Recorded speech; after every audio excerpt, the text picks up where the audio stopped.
Muy buenas noches, mi nombre es Robinson Rodríguez, estudiante de Ciencia Política, y dentro de la materia de Sistema Político Colombiano, el día de hoy hablaremos del paramilitarismo en Colombia. Para iniciar, el significado de paramilitarismo dice que son organizaciones armadas no estatales, organizaciones civiles o privadas que adoptan una estructura, disciplina y funciones similares a las fuerzas militares, pero que no hacen parte formal de las Fuerzas Armadas del Estado. Y este es un punto central y complicado del tema que se va a tratar, ya que son civiles armados con un muy alto poder dentro de la sociedad, sin control institucional y que ejercen por medio del miedo y el terror un control sobre la sociedad.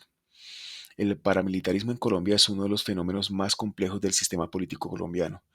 En lo que fue el siglo XX y lo que va del siglo XXI, su origen, crecimiento ideológico, relación con el Estado son puntos claves para entender la violencia política en el país.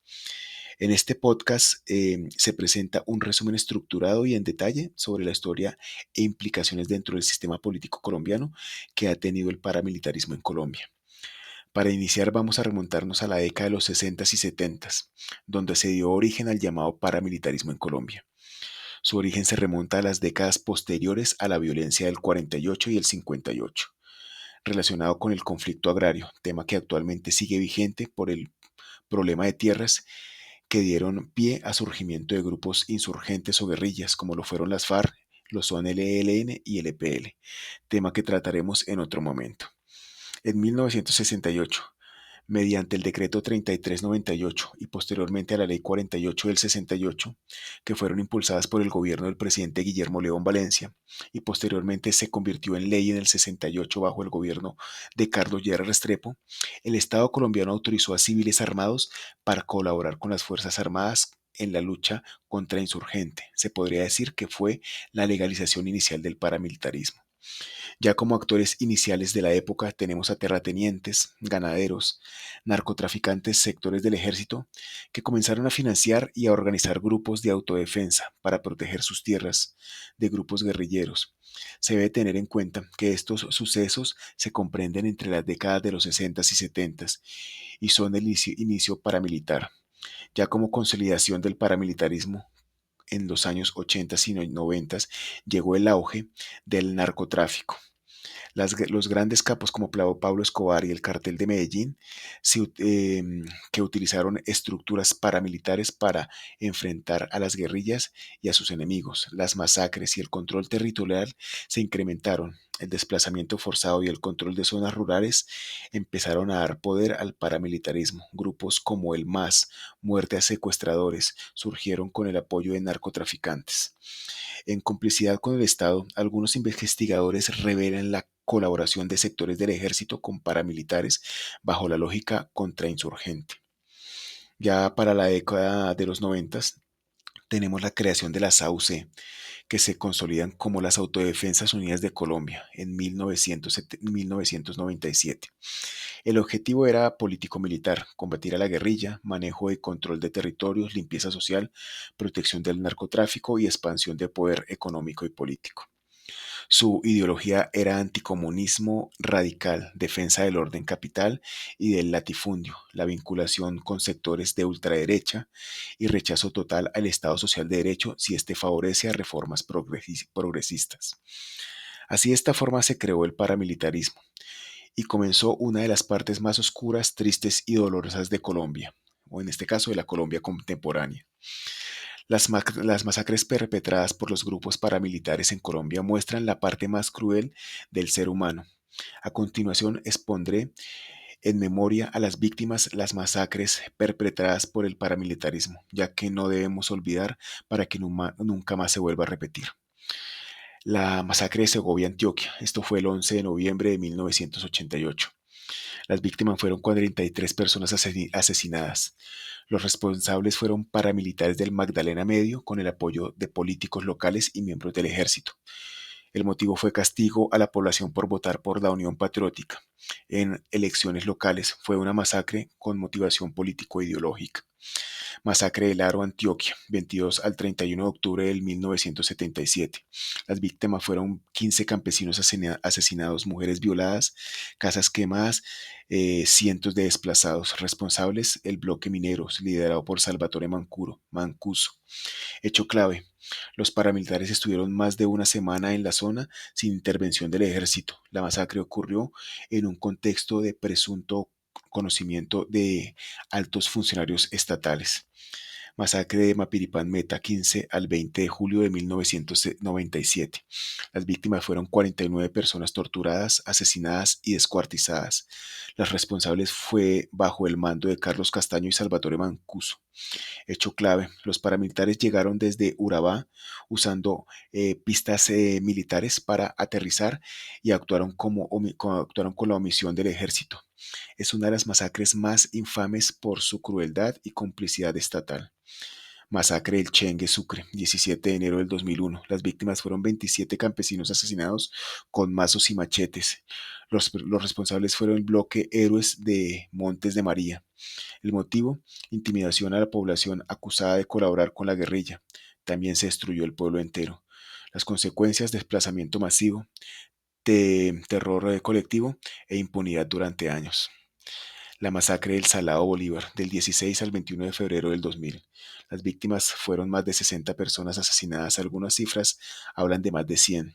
Los responsables fue el Bloque Norte, comandado por Rodrigo Tobar Pupo, Jorge 40.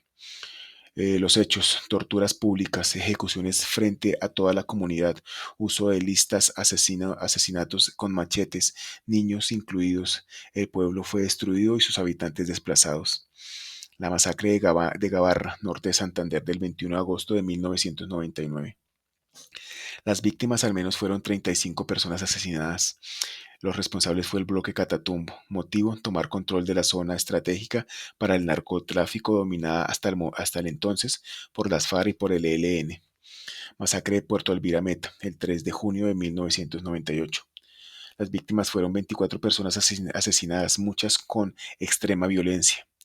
Responsables, el bloque Centauros. Los hechos, entrada sangre y fuego a un pueblo sin resistencia estatal. Acusaciones infundadas a civiles de colaborar con la guerrilla.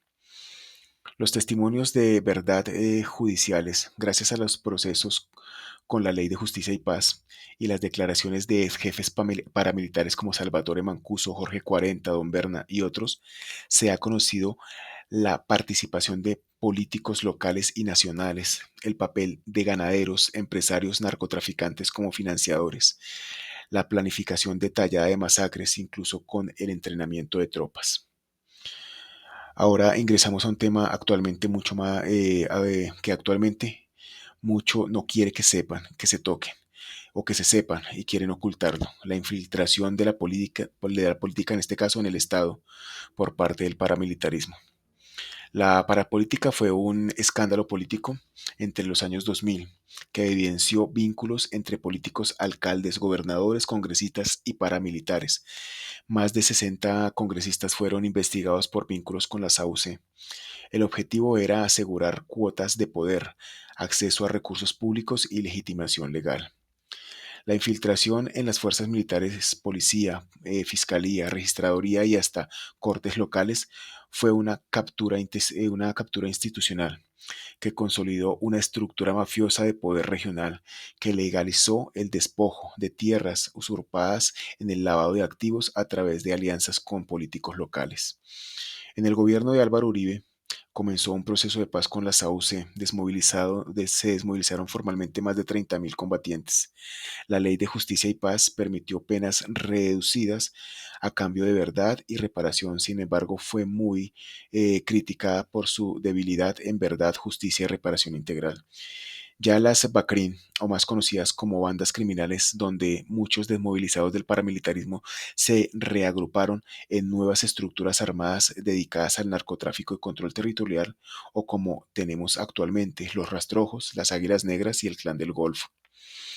Las consecuencias políticas y sociales que ha dejado el paramilitarismo en Colombia han sido el despojo forzado, más de 8 millones de víctimas de desplazamiento, concentración de tierras, despojo en más de 7 millones de hectáreas, la erosión, ruptura de la democracia, la cooptación de la política regional y el debilitamiento de la participación ciudadana, la violencia política selectiva, asesinato sistémico de líderes sociales, sindicalistas, defensores de derechos humanos y opositores políticos. El paramilitarismo en el presente no ha desaparecido. Aunque las AUC se desmovilizaron formalmente, sus estructuras mutaron a grupos armados, organizaciones, las nuevas alianzas. En algunos casos operan con actores legales e ilegales, incluso el narcotráfico, la minería ilegal y políticos. Para terminar, pues sí, en este caso para concluir, el paramilitarismo ha sido un actor muy marcado de una forma negativa en la configuración del sistema político colombiano del siglo XX y siglo XXI. Más que simples estructuras armadas, funcionaron como herramientas de poder para sectores económicos, políticos y militares, que se resistieron a cambios sociales, al fortalecimiento del Estado de Derecho y a la justicia social. Su capacidad de violencia, control social y cooptación del Estado dejó heridas profundas en la democracia colombiana. Agradezco en este caso por la atención prestada con relación a este tema. Nos veremos más adelante para seguir hablando de política. Muchas gracias.